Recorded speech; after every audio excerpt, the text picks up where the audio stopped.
सेवा ही मेरी पहचान, शंकर सोनेजा। सेवा ही जिनकी पहचान, वो हैं शंकर सोनेजा।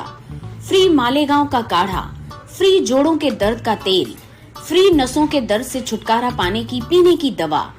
सेवा का लाभ उठाइए, सदैव आपकी सेवा के लिए हाजिर रहते हैं शंकर सोनेजा।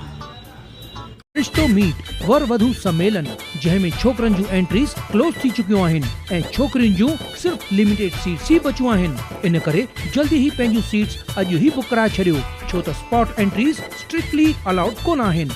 रिश्तो meet the grand get together 16 April 2023 powered by Sapna lawns ऐं Kishan catering service 365 days organised by रिश्तो.com। सिंधियुनि जो सिंधियुनि सां ऑनलाइन सिंधी मैट्रिमोनी।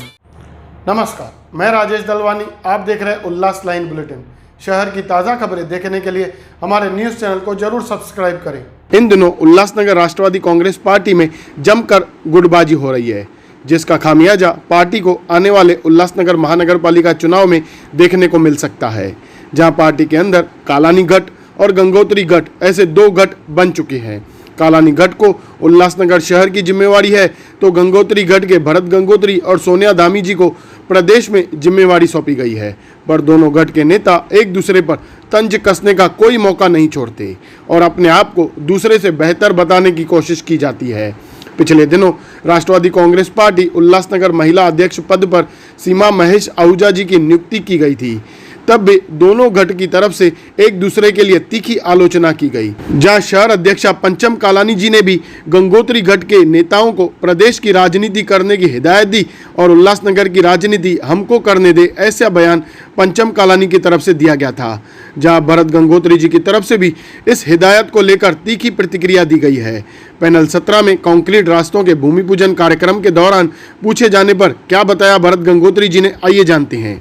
उल्लासनगर राष्ट्रवादी में अक्सर देखा गया है कि राष्ट्रवादी उल्लासनगर के नेता, यहाँ तक कि शहर अध्यक्षा पंचम कालानी ने भी पिछले दिनों एक बात कही थी कि जैसे कि आप प्रदेश के सचिव हो और मैडम प्रदेश में महासचिव है, तो उनका कहना है कि आप प्रदेश की राजनीति करें, उल्लासनगर की राजनीति हम पे छोड़ दें। तो इस पर आपकी क्या प्रतिक्रिया रहेगी? प्रदेश की राजनीति कर रहे हैं। देखिए, पहले तो न लोकल और प्रदेश की बात रहती है, और ये तो हमारा जन्मभूमि स्थान है, उल्लासनगर कार्य क्षेत्र है, और इधर तो हम सबसे पहला कार्य करते रहेंगे।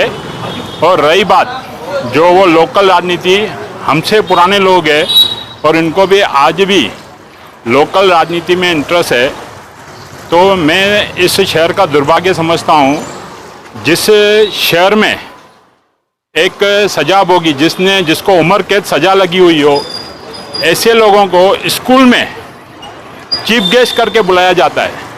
तो आप सोचते हो कि बच्चों के ऊपर इसका असर क्या पड़ेगा? अगर ऐसे स्कूल के प्रिंसिपल, वहाँ के जो बच्चे के माता पिता हैं, ऐसे आरोपी को चीफ गेस्ट करके बुलाएंगे, तो यहाँ का इनको तो लोकल ही पसंद आएगा ना। इनको स्टेट पे जाना या दूसरे आगे जाके काम करने की इच्छा ही नहीं होगी।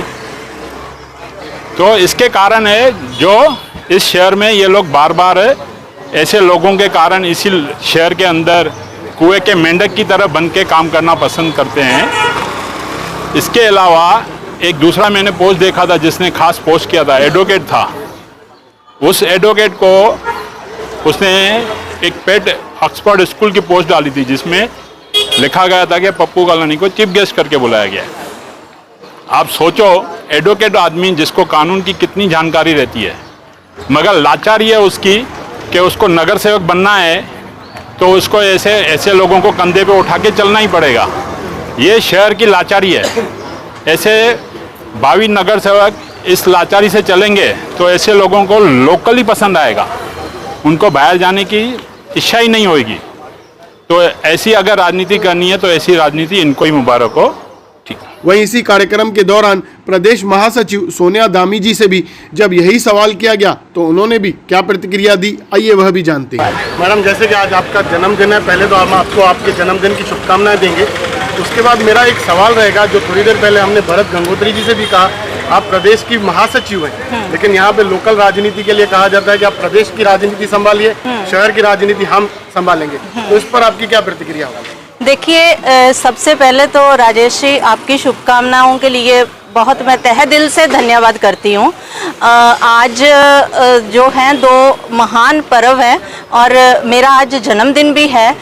इस विषय पे ये विषय इतना वो बोलते हैं कि लेंथी है ना, तो मैं उसके विषय में जो आज चर्चा है, आप हमारे ऑफिस में मोस्ट वेलकम हैं। आप कभी भी आके इस विषय पे हमसे आधा घंटा नहीं 1 घंटा डिबेट कर सकते हैं। और जो आपने लोकल और प्रदेश राजनीति की बात की, और मुझे ये समझ नहीं आता कि कौन सी कितनी अकल का मालिक है, और ये शायद उल्लासनगर को फिर महाराष्ट्र में गिनते ही नहीं है। ये तो बच्चा बच्चा जानता है कि महाराष्ट्र प्रदेश में ही उल्लासनगर आता है। अगर हम ऐसी सोच धारणा से चलेंगे, इसीलिए हमारे उल्लासनगर की ऐसी दुर्गति है। और जो अगर कोई अच्छी सोच के साथ विकास के काम करना चाहता है तो उन कामों में अटकलें बीच में रोकी जाती हैं। तो मैं आपके चैनल के माध्यम से ये बोलना चाहूँगी कि उल्लासनगर पहले ही बहुत बरसों से बहुत कुछ सह चुका है, उसका पूरे महाराष्ट्र में इज्जत से नाम नहीं लिया जाता है। तो अगर आज की डेट में कोई आगे होके एक अच्छी ईमानदार सोच रख के उल्लासनगर के विकास के कार्य में अपना योगदान दे रहा है तो उनका साथ देना चाहिए।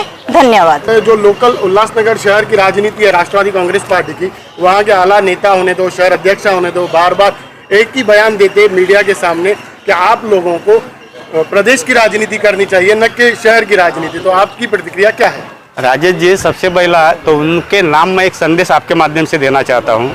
जो लोग बोलते हैं कि आप लोकल राजनीति के बगैर प्रदेश की राजनीति करो, सबसे पहला उनको ये पार्टी का प्रोटोकॉल मालूम है क्या? ये क्वेश्चन उसको आपको पूछना है।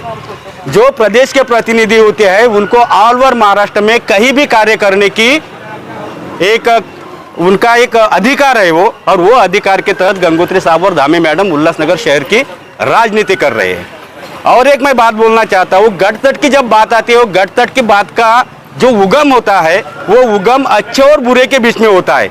गंगोत्री साहब एक व्हाइट कॉलर उल्लासनगर शहर के नेता है, और व्हाइट कॉलर नेता को कभी भी कोई भी गलत चीज का समर्थन करना सीधे तरीके से असंभव होता है। और वो असंभवता से ही गंगोत्री साहब गट तट के बगैर एक राष्ट्रवादी कांग्रेस पार्टी की जो विचारधारा है, आदरणीय शरद चंद्र पवार साहब की जो विचारधारा है, वो विचारधारा के तहत उल्लासनगर शहर में कार्य करते हैं। और उसका जो पॉजिटिव स्वरूप है या पॉजिटिव उसका जो रिजल्ट है, आने वाले समय में उल्लासनगर शहर को दिखाई देगा। मैं एक मानता हूं, अगर गंगोत्री साहब ने उल्लासनगर शहर के राजनीति में अगर हस्तक्षेप नहीं किया तो आज उल्लासनगर शहर की परिस्थिति आपको मालूम है। जहां पे राष्ट्रवादी कांग्रेस पक्ष की अध्यक्षता है, हम राष्ट्रवादी कांग्रेस पार्टी के आला कमान है, उन्होंने गए 2.5 साल में राष्ट्रवादी कांग्रेस पार्टी के प्लेटफॉर्म में आके कितने कार्यक्रम उल्लासनगर शहर में दिए है। महाविकास आघाड़ी के माध्यम के तरफ से ऑल ओवर महाराष्ट्र में वज्रमुठ सभा हो, जनजागर अभियान हो, राष्ट्रवादी आपल्या दारी, ऐसे अलग अलग अभियान चलाए जा रहे हैं। उल्लासनगर शहर में वो सभी अभियान क्यों चलाने जा रही है, मेरा उनसे सवाल है। अगर आप राष्ट्रवादी कांग्रेस पार्टी के आला कमान हो, आपको राष्ट्रवादी कांग्रेस पार्टी का विचारधारा मानने हो, तो आप ये सब कार्यक्रमों का समर्थन क्यों नहीं करते हो? अगर आप सही में, बीच में आपके चैनल के माध्यम से मैंने एक न्यूज पढ़ी थी कि भाई लोनावाला में मीटिंग हुई, मीटिंग आपको बंद दरवाजे में करने की मुबा है, पार्टी का कार्य चौराहे पे जाके करने की आपको बंदिश क्यों है? किसके लिए डरते हो? अगर ये डर है तो ये डर का जवाब उल्लासनगर शहर के जागरूक नागरिक, दक्ष नागरिक आने वाले समय में आपको निश्चित रूप से देंगे। और आज जो गंगोत्री साहब और धामी मैडम उल्लासनगर शहर में प्रदेश प्रतिनिधि बन के कार्य कर रहे हैं, वो शहर को अच्छे दिशा की तरफ लेके जाने वाला कार्य है। इसकी भी दखल सभी उल्लासनगर शहरवासियों ने और जो आरोप करते हैं उन्होंने लेनी चाहिए। इतना मैं आपके माध्यम से ये उनको संदेश देना चाहता हूं। वहीं भरत गंगोत्री और सोनिया दामी जी की इस प्रतिक्रिया से यह तो साफ हो गया कि उल्लासनगर शहर के राष्ट्रवादी कांग्रेस पार्टी में कुछ ठीक नहीं है। वहीं इन दोनों नेताओं की प्रतिक्रिया के बाद अब उल्लासनगर राष्ट्रवादी कांग्रेस पार्टी की तरफ से भी क्या बताया जाता है, वह भी देखने वाली बात होगी। उल्लास लाइन बुलेटिन, महेश रोकड़े, उल्लासनगर। उल्लास लाइन बुलेटिन को सब्सक्राइब करें, बेल आइकॉन दबाएं और देखिए उल्लास लाइन बुलेटिन की न्यूज़ सबसे पहले आपके मोबाइल पर।